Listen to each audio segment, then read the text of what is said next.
万家自责，家来避办主要来哦。咱要来三角回想，当上帝用婴仔的形象降临这世间。咱三角来敬拜主，要来庆祝伊，赏赐咱新的活命。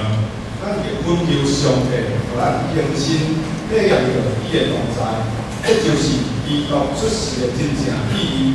比赛咱讲，伊的名咧叫做以马内利，就是上帝甲咱同在。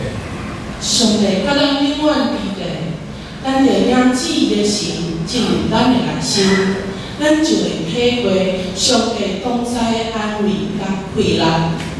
基督降临世间以前，上帝的百姓听候主的降临，已经本来世间啦。